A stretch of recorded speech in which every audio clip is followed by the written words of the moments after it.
abakozi okwetoloola eggwanga baweereddwa amagezi bulijjo okwettanira okozesa obulungi obudde bwabwe nga babugabanya wakati w'omulimu kw'ossa n'amaka gaabwe kubanga amaka mangi gafudde lwa kugasuulirira. Wabirooto by'obudde bukola ki?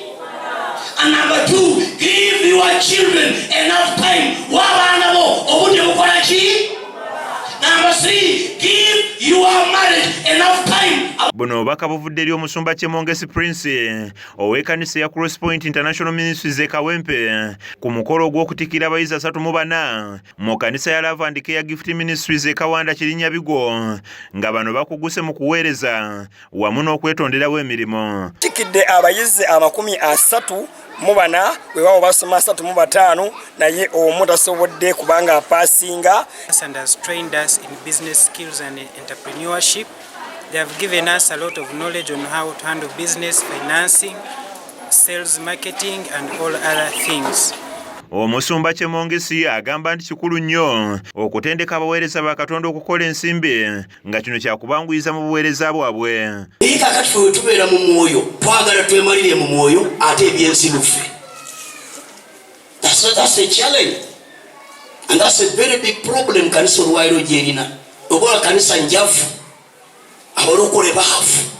Wabula batikkiddwa bakuutidde okukola ennyo wamu n'okufuba okulaba nga babuulira abakozi ba gavumenti ku kabaata akali mu kulya enguzi kubanga guno mulimu gwa kanisa. Tendeka abantu okulwanyisa nguzi. Enguzi eri mu gavumenti kyaki erina buyinza okutendeka abantu ne bagenda ne bakola ne babeera beesigwa ne sobola kubeera n'eggwanga nga terimu enguzi. Ye Reverend Gatete Papanga yasumba ekkanisa eno agamba nti kyandibadde kikulu nnyo okutendeka abaweereza okwenoonyeza ensimbi baleme okufuuka ekisekererwa. Kanisa weetuuse egenda kuba n'enkyukakyuka nene nnyo nga tulina obudde obuweereza Mukama ate nga tulina n'obudde obusobola okukola tuleme kubeera abasabiriza naye tubeere abasajja abasabi ate n'abakyala abakozi.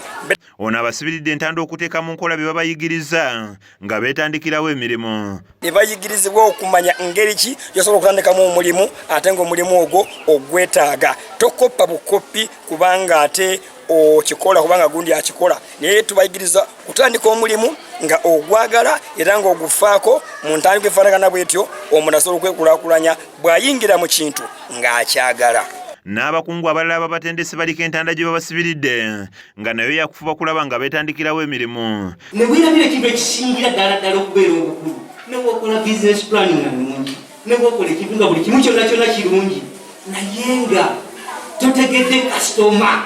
That's why mukwa concept wantugamba customer is a key aspect in business. Kizza Peter yakusakidde eggulire lino ku Rakes TV Agaleero.